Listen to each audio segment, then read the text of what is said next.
Hi, everybody, and welcome to our weekly podcast. I am very excited to have on the podcast with me today Edward Segal. Edward, thank you so much for joining us today. You Good. have a wealth of experience. You have, I think, over 30 years in what you call crisis management. So you are an expert at managing, especially PR crises.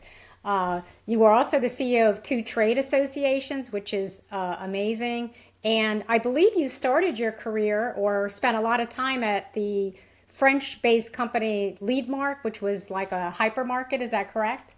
Yeah, it was really cutting edge at the time. Leadmark Group was one of the first what we called hypermarkets or one-stop shopping markets in the United States, and it opened up a test store in the Baltimore area, and I was responsible for all their public relations. That sounds like a fun opportunity back then. I'm sure you learned a lot from that. It was one of the many crises I had the opportunity to help address. It was my first experience in the retail industry, but a lot of the problems that they had, interestingly, are also surfacing today in the retail market among major brands and companies. And we're going to get to some of those. I think your timeliness, in fact, you have a new book coming out. Is that correct? Crisis Case Book. I see it in the video here. Yes, the Crisis Casebook will be published by John Murray Business on September 9th. The company is a division of Hachette, one of the largest book publishers in the world. And the book is based on the hundreds of articles I've written over the last few years for Forbes.com, where I'm a leadership strategy senior contributor. I love that, Edward. And also, by the way, just to mention, you have several best-selling books on crises and how to bounce back from disasters, etc. So definitely our listeners should look you up if especially now. I feel like right now in our economic and political environment, it feels like one crisis after the other. But what I'd love to do, Edward, is what the heck is going on with Cracker Barrel? What went wrong? And how can we learn from the misstep? Well, they did a lot of things wrong when they transitioned from temporarily, as it turned out, transitioned from their old logo to their new logo. From a PR standpoint, they did everything wrong. They buried information and announcement about the new logo in a press release that had to do with the rollout of their fall menu. So that was problem number one. They didn't give any information, any details, any rationale for why they were changing the logo, what it looked like, how the change fit in with their long-term strategy. And apparently, based on the blowback they got from consumers, they didn't really understand or appreciate the important role that the logo plays in the minds of their loyal consumer base. But they certainly found that out very quickly when they rolled it out. And the blowback forced them to drop the new logo and go back to drop the new logo and to go back to the old one. You know what's interesting about that order? I don't know if you remember this. It must have been a year ago, maybe a year and a half ago, when the Wendy's CEO made this big announcement in like an earnings call, and they were changing their menu, and they tried to kind of like I don't want to say hide, but they weren't real transparent. They tried to make it seem like they were changing the menu prices to benefit the consumer, but they were actually raising prices. They talked about their new digital signing and all that. I think, and you're an expert here, but trying to launch these big strategic consumer facing things in earnings reports or press releases, I'm not sure that's the right way to go. What's your opinion on that? The rule of thumb is don't surprise your base. And they were certainly surprised, disappointed, shocked, and in many cases angry. They should have been much more upfront. They should have done focus groups. They should have done a lot of detailed drilling down into what's important to their consumer base. And before they launched on the world with no notice, they should have put out that separate press release I recommended. But they also should have made a big deal on it on social media, on Instagram and LinkedIn and every social media platform in order to reach their loyal consumer base. They should have used what's called B-roll footage of the signage to share with TV stations. They should have had interviews on YouTube and sound bites with their CEO to explain why they were making the change, why it was important, and how it fit into the long-term strategy of the company. If they had done that, I'm sure they would have received immediate blowback, which would be okay because then they would have been much better prepared for the firestorm that followed. As much advance warning as you can get when something bad is going to happen is always preferable, and it appears as if they had no advance warning at all. So do your homework, roll it out carefully. Don't try to jump over tall buildings in a single bound, to paraphrase Superman. Do it slowly, cautiously, comprehensively, and have a fallback plan in case your grand plans to changing your public face doesn't work and you have to retreat. Edward, I love what you said about social media, and I just want to talk about that for a second. So, back in the day when we were doing focus groups, you were bringing actual physical customers into corporate office. You were asking them questions. It was like very complicated to, get it scheduled, and it was costly, and you could only get so many groups. Now with social media, you're right. That is a plethora of feedback that you can get instantaneously. I'm kind of surprised that didn't happen with Cracker Barrel, utilizing today's tools. Yes, you can do those online surveys with LinkedIn and other social media platforms. Now, there's good news and bad news about doing online surveys like that. The good news is you're going to get instant feedback. The bad news is you don't know who is responding and providing that feedback. And that's really important when you're doing demographic research like that. If you have to make sure that the responses you're receiving are really a match to the demographics of your consumer base or those who you want to reach. There are certainly great survey organizations that will do that again online. They've got a lot of people who are chosen demographically, and you can actually do that a much better demographic research with some of the major research firms rather than doing it yourself. But if you're looking for essentially a quick and dirty reaction before you move forward, then I think an online survey is appropriate. But just put in perspective and realize that the feedback that you're going to get may not be representative of the feedback that you need. No, that's a very important point, and thank you for mentioning that. So let's switch gears here.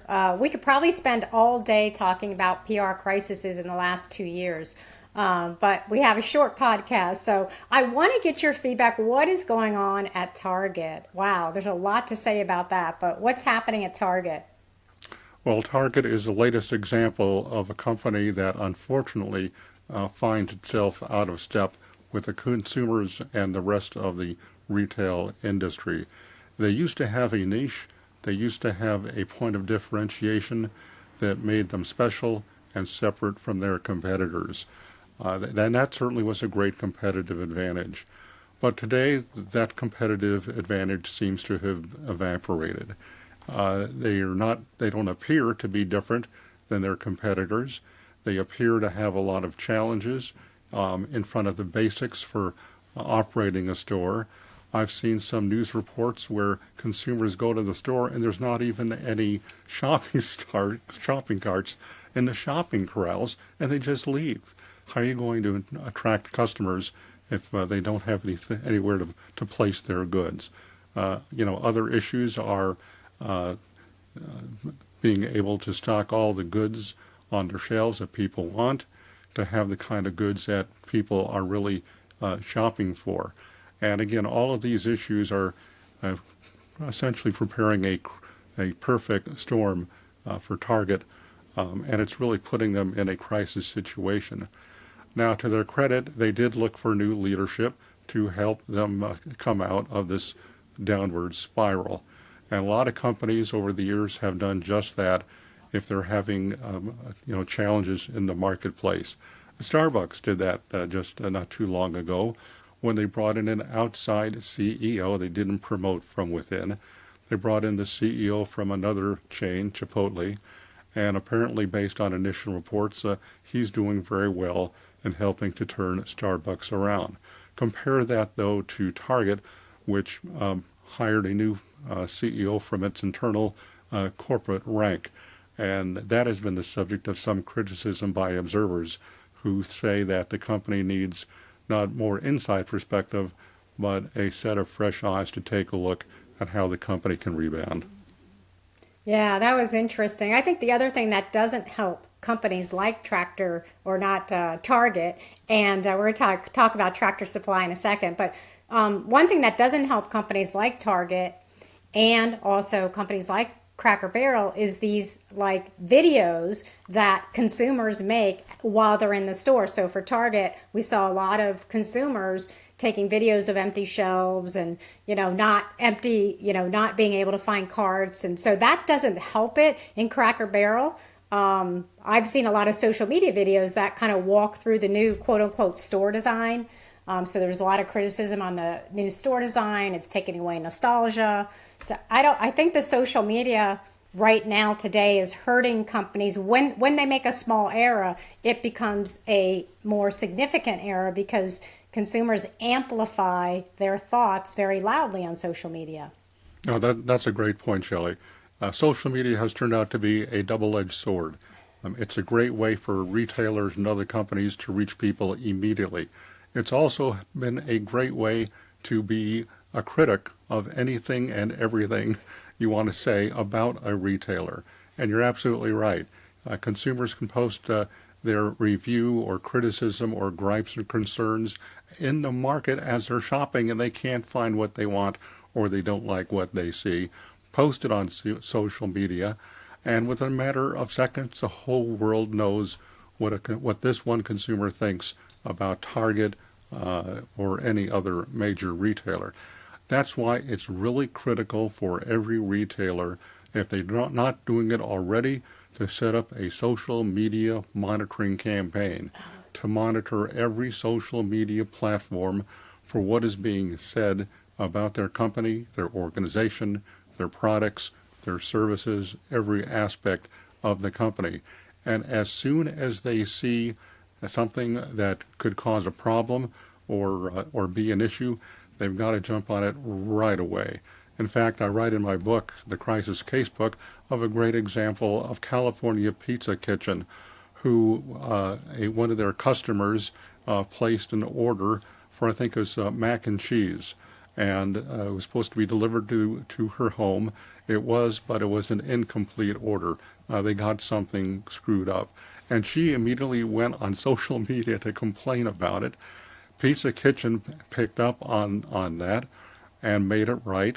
And it actually turned out to be a great turnaround story, where I think it was NBC Today did a interview with officials of California Pizza Kitchen, and it was a great way to show that when a consumer griped, the company heard it, responded, and they turned a bad situation, which could have been a much worse situation and a crisis for the company, they turned it around, and it wound up being a positive for the company. So I think all retailers should learn from that example. Pay very close attention to what your consumers are saying, address it, do what you can to resolve their concerns, and if you're not paying close attention, then you're going to wind up in a crisis and you'll be immediately placed on the defensive, and that's never a good place when a crisis takes place.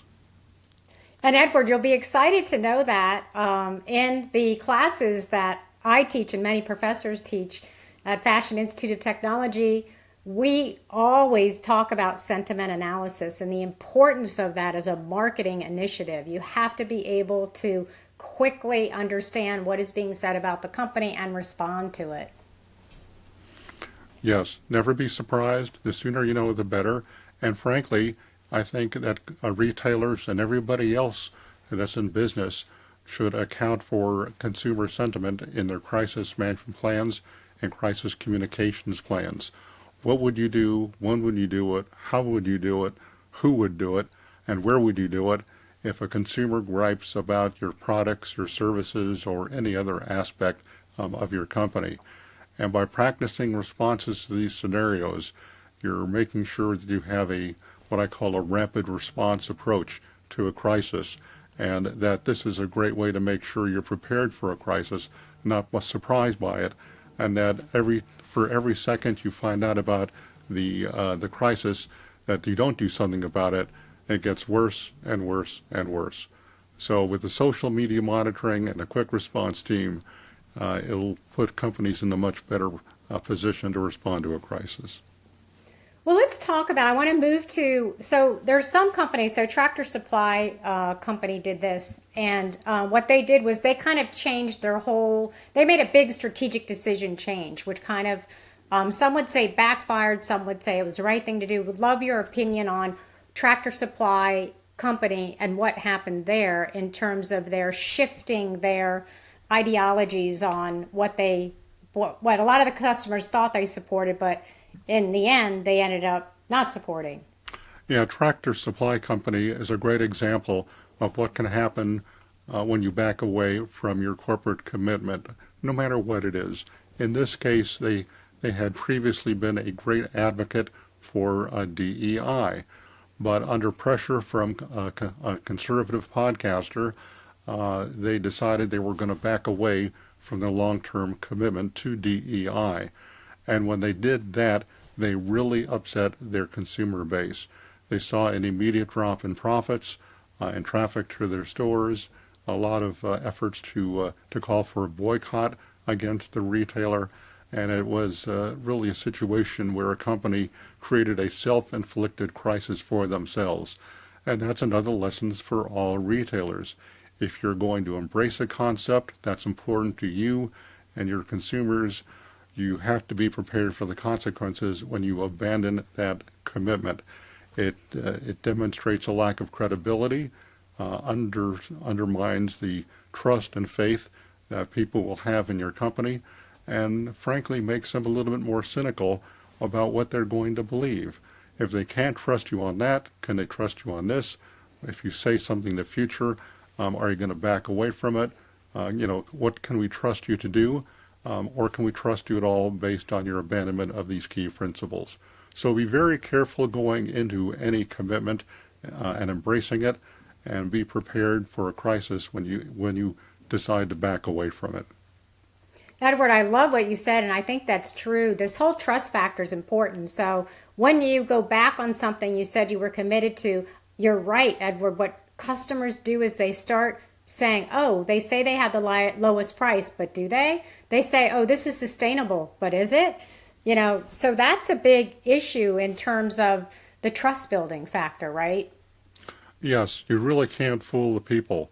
I know from my own experience and frankly my wife's experience doing a lot of shopping from some of the local supermarkets, they say, well, we have everyday low prices.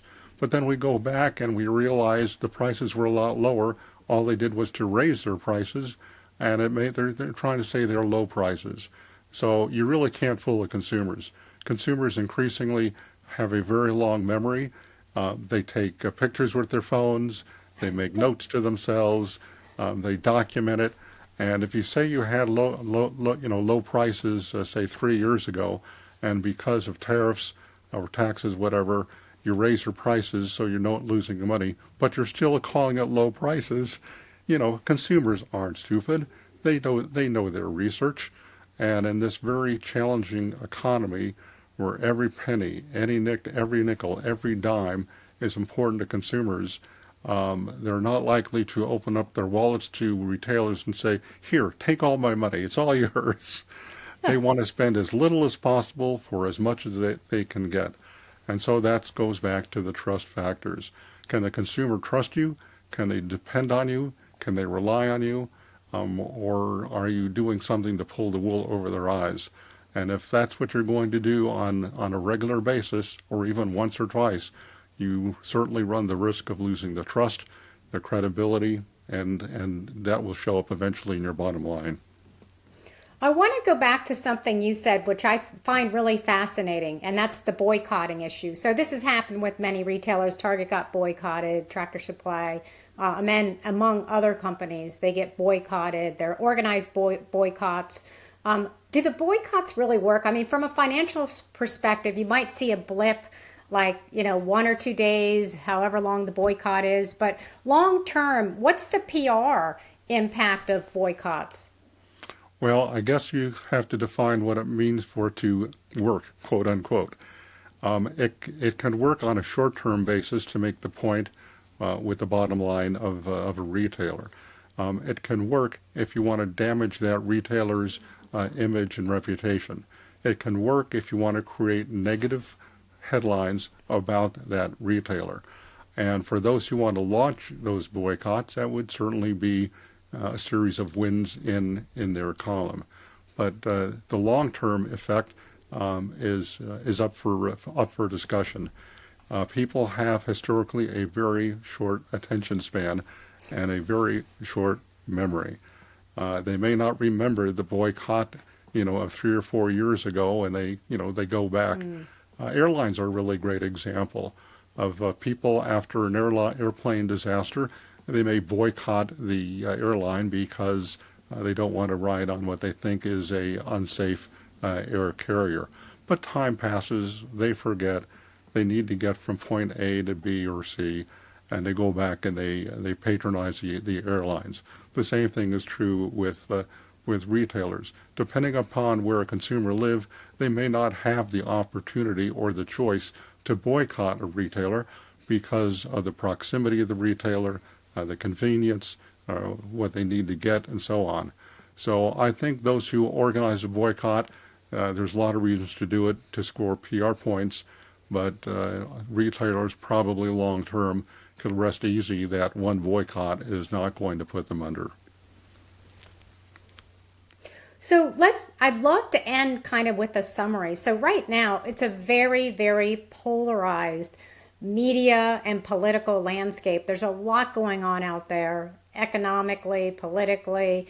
How should brands be managing this? Like a lot of companies want to move quick, do the right thing, but moving quick isn't the right thing. So what kind of advice do you give brands to get in, instead of crisis management, managing it before the crisis happens?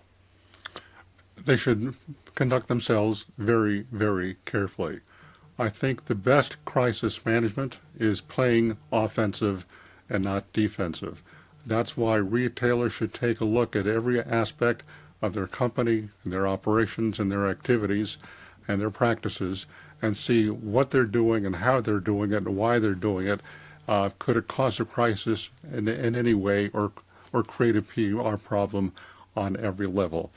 If they are at risk on any of those issues, take steps now to prevent it so it doesn't become a crisis, or build into your crisis management scenarios those possible things that could happen, and practice responding to them, and have the social media monitoring program set up so you can respond quickly. And it's really challenging now, of course, not to get caught up in the swirling political environment of finger pointing and accusations. So that's a challenge for all retailer brands, to make sure that they don't essentially become political candidates in this world and defend themselves as if they were politicians. I know a lot about that because I used to work for a lot of politicians as their campaign aide or press secretary. And that's what I see as very ironic. In a very political world, retailers are finding themselves as if they are candidates and have to defend their positions, their actions, and their words. So they have to be very careful. But I think if they have and continue to maintain a crisis management prevention program, response activities, and practice their scenarios and plans, then I think they'll be in good shape. And I offer to retailers what I call a crisis management plan template. It's a basic plan that I prepared, and I'd be glad to share it with your listeners or viewers. And it's a great way to use as a starting point to prepare a crisis management plan, or to use my template to compare with their own plan if they have it, and take a reality check. Do they have all the boxes covered in their own plans? So that's available on my website at crisiscasebook.com, or they can email me directly, and I'd be glad to send it to them for their use. They can customize it. It's for any size organization, but I think it's a great crisis prevention tool to have that plan in place sooner rather than later. I love that, Edward. And here's something you're going to find super fascinating. One of my big retail trends, now this may be going on in other companies, but one of my big retail trends going into 2026 is a new corporate job. The hottest job in retail is going to be a GPO. It's going to be a chief political officer. And companies need to have this, not just to navigate and manage trades and, globalization, but they need these positions to tackle all the things you and I talked about today. I think that's a great forecast, and unfortunately, it's probably going to be coming true. But that reinforces the need for them to be politically aware, politically astute, and know how to manage the differences between the corporate world and the political world. Otherwise, they could get run over. But I think that's a great trend, and I certainly won't be surprised if it comes to become reality. Well, thank you so much. Thanks to our listeners. Thank you, Edward, for joining us. They learned a wealth of information from you, and I hope you'll come back to Retail Unwrapped. Thanks. I enjoyed the conversation and look forward to coming back soon.